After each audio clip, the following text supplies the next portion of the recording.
And now, aviation weather around Alaska. Friday morning's flying weather. We've got area of IFR here slowly moving eastward, extends northward there, covering the north slope on out to the Arctic coast, most of the Brooks Range. Improving here to the west, becoming mostly VFR out here, all the way out to the coastline, and some scattered marginal VFR over the central eastern Aleutians up into the southern Bering Sea. And IFR for the southeast coast, North Gulf Coast, into the Madanuska Valley, Turnagain Arm area. And then for the Friday afternoon time frame, this area continuing to slowly move east and starting to dissipate here, especially south of the Brooks Range, but also some improvement up along the Arctic coast. VFR shifting eastward, becoming more widespread now, especially over southern Alaska here, pushing in across Cook Inlet into western Prince William Sound as well, becoming VFR tomorrow afternoon. And IFR here for the southeast Copper River Basin, North Gulf Coast, improving over portions of the Panhandle, but still Lynn Canal Glacier Bay and along the eastern border here down to the south, seeing IFR. Mostly VFR here, southern Bering Sea and the Aleutians. And for Saturday, mostly VFR out here for the Bering Sea and the Aleutians. Alaska Peninsula into Bristol Bay, Kodiak Island, right on up into south central Alaska. Kuskokwim Valley, west of the Alaska Range there, on out across the Yukon Delta, northward to the Selawik, actually all the way up here to the Brooks Range.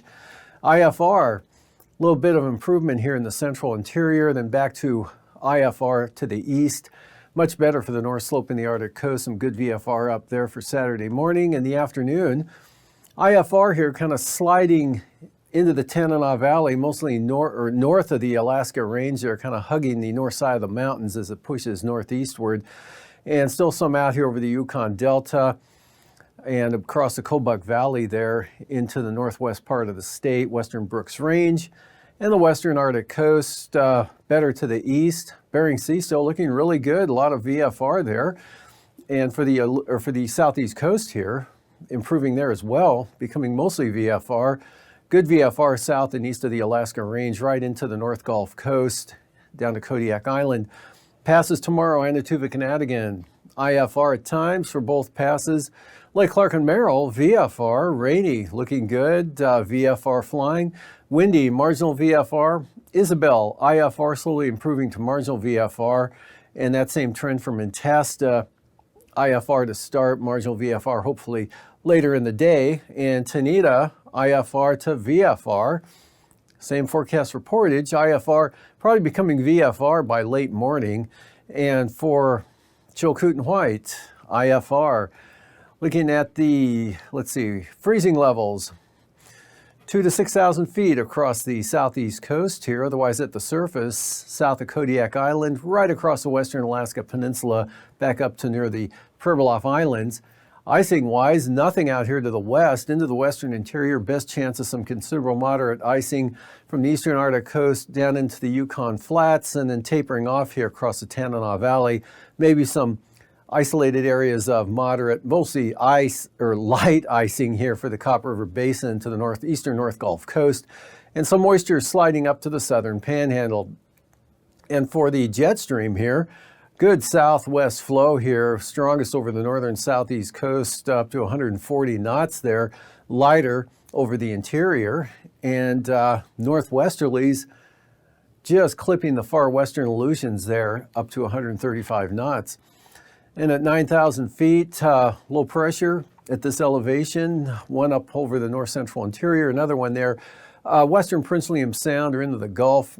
North to northwest winds 35 up to 50 knots there right across northeast Bristol Bay, Kamishak Bay area and down to Kodiak Island, coming back around 45 knot southwesterlies into the Yakutat area. And then the strongest winds down across the Queen Charlotte Islands at about 55 knots. And 3,000 feet northwest, about 30 up here over the west central interior along the Yukon River there.